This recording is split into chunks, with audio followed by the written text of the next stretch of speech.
എല്ലാവർക്കും കണ്ണൂർ കിച്ചണിലേക്ക് സ്വാഗതം. ബ്രെഡും ചിക്കനും വെച്ചിട്ട് വളരെ ഈസി ആയിട്ട് തയ്യാറാക്കി എടുക്കാൻ പറ്റിയിട്ടുള്ള ഒരു സ്നാക്ക് റെസിപ്പിയാണ് കാണിക്കുന്നത്. ഇതിന് നമുക്ക് അധികം എണ്ണയൊന്നും ആവശ്യമില്ല. 1-2 ടീസ്പൂൺ എണ്ണ അല്ലെങ്കിൽ നെയ്യ് ഒഴിച്ചിട്ട് ഒന്ന് വാട്ടിയെടുക്കുക മാത്രമേ വേണ്ടുള്ളൂ. അതുകൊണ്ട് തന്നെ എണ്ണ ഇഷ്ടമല്ലാത്തവർക്കൊക്കെ പറ്റിയിട്ടുള്ള ഒരു അടിപൊളി സ്നാക്കാണിത്. അപ്പോൾ എങ്ങനെയാണ് വളരെ രുചിയായിട്ട് ഇത് തയ്യാറാക്കി എടുക്കുന്നതെന്ന് നമുക്ക് നോക്കാം.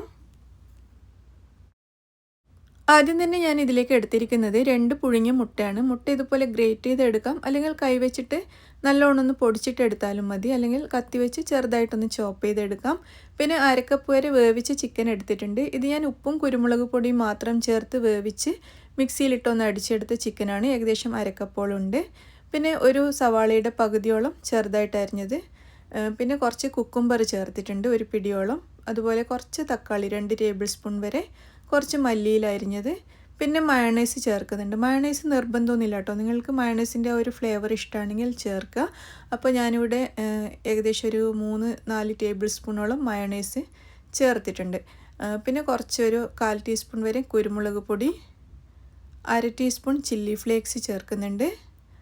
കാരണം നമ്മളിതിൽ പച്ചമുളക് ചേർത്തിട്ടില്ല, അതുകൊണ്ട് എരിവിന് വേണ്ടിയിട്ട് കുരുമുളകും ചില്ലി ഫ്ലേക്സുമാണ് ചേർത്തത്. പച്ചമുളക് വേണമെന്നുള്ളവർക്ക് അത് ചേർക്കാം. എന്നിട്ടെല്ലാം കൂടി ഇതുപോലെ നന്നായിട്ട് മിക്സ് ചെയ്തെടുക്കാം. ഇനി നമുക്കൊരു ബ്രെഡ് എടുത്തിട്ട് കുറച്ചൊന്ന് ഇതുപോലെ ഒന്ന് പരത്തി നേർപ്പിച്ചെടുക്കാം. ഒരുപാട് നേരിയതൊന്നും ആവണമെന്നില്ല. നമുക്കിതിങ്ങനെ മടക്കിയെടുക്കാൻ പാകത്തിൽ കുറച്ചൊന്ന് നേർപ്പിക്കുക. എന്നിട്ട് ഞാനിത് റൗണ്ടായിട്ട് കട്ട് ചെയ്യുന്നുണ്ട് കേട്ടോ. കട്ട് ചെയ്യാതെയും ഉണ്ടാക്കാം. അപ്പം ഞാനിത് ഒരു ഭംഗിക്ക് വേണ്ടിയിട്ട് ആ ബ്രൗൺ കളറുള്ള ഭാഗമൊക്കെ അങ്ങ് മാറ്റി റൗണ്ടായിട്ട് കട്ട് ചെയ്തിട്ടുണ്ട്. പിന്നെ ഇതുപോലെ ബ്രെഡിൻ്റെ എല്ലാ ഭാഗത്തും വെള്ളത്തോണ്ടൊന്ന് നനച്ച് കൊടുത്തിട്ടുണ്ട്, ഒട്ടി കിട്ടാൻ വേണ്ടിയിട്ടാണ്. അല്ലെങ്കിൽ മൈദ വെച്ചിട്ട് ഒട്ടിച്ചെടുക്കാം. ഞാനിവിടെ വെള്ളം വെച്ചിട്ടാണ് ഒട്ടിച്ചെടുക്കുന്നത്. എന്നിട്ട് നമ്മുടെ ഫില്ലിംഗ് കണ്ടില്ലേ, ഇതുപോലെ വെച്ച് കൊടുക്കുക. ഫില്ലിംഗ് നല്ലോണം വെച്ച് കൊടുക്കുകയാണെങ്കിൽ നല്ലതായിരിക്കും. ഫില്ലിംഗ് ഉള്ളിടത്തോളം നല്ല ടേസ്റ്റ് ആയിരിക്കും. അപ്പോൾ ഞാൻ മാക്സിമം പറ്റാവുന്നിടത്തോളം വെച്ച് കൊടുത്തിട്ടുണ്ട്. എന്നിട്ട് ഇത് കണ്ടില്ലേ, നന്നായിട്ട് ഒട്ടി കിട്ടുന്നുണ്ട്. നമ്മൾ വെള്ളം വെച്ച് എല്ലാ ഭാഗത്തും നനച്ച് കൊടുത്തതുകൊണ്ട് നല്ലതുപോലെ ഒട്ടിച്ചെടുക്കാൻ പറ്റുന്നുണ്ട്. ഇത് കണ്ടില്ലേ, ഇതുപോലെ എല്ലാം നമുക്ക് റെഡിയാക്കി എടുക്കാം. അപ്പോൾ ഫില്ലിങ്ങൊക്കെ വെച്ച് കൊടുത്ത് ബ്രെഡ് മുഴുവനും ഇതേപോലെ റെഡിയാക്കി എടുത്തിട്ടുണ്ട്. ഇനി നമുക്ക് വേണ്ടത് 2 മുട്ടയാണ്. ഈ മുട്ടയിലേക്ക് കുറച്ച് ഒരു 2 നുള്ളു വരെ ഉപ്പ് ചേർക്കാം. എന്നിട്ട് നല്ലതുപോലെ ഒന്ന് ബീറ്റ് ചെയ്തെടുക്കാം.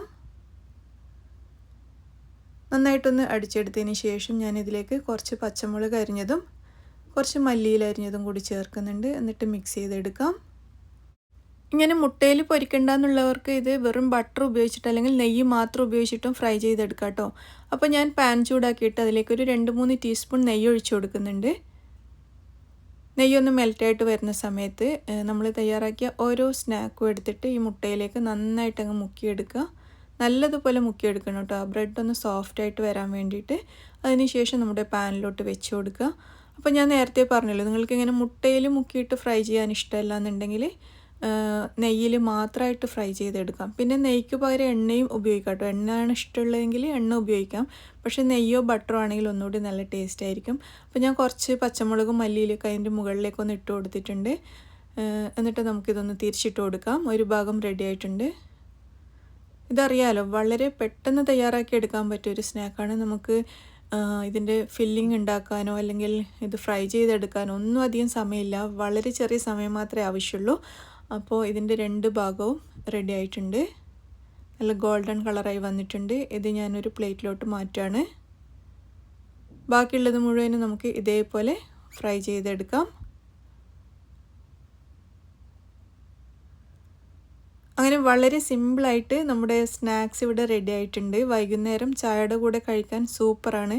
അതുപോലെ റമദാനൊക്കെ വരാൻ പോവല്ലേ, റമദാനിലൊക്കെ നമുക്ക് സിമ്പിളായിട്ട് ഉണ്ടാക്കിയെടുക്കാൻ പറ്റിയ അധികം എണ്ണയൊന്നും ഇല്ലാത്ത ഒരു സ്നാക്കാണ്. എല്ലാവരും തയ്യാറാക്കി നോക്കൂ. വീഡിയോ നിങ്ങൾക്ക് എല്ലാവർക്കും ഇഷ്ടമായി എന്ന് വിചാരിക്കുന്നു. ഇഷ്ടമാണെങ്കിൽ ലൈക്ക് ചെയ്യാനും ഷെയർ ചെയ്യാനും മറക്കരുത്. നിങ്ങളുടെ അഭിപ്രായങ്ങളൊക്കെ അറിയിക്കുക. താങ്ക്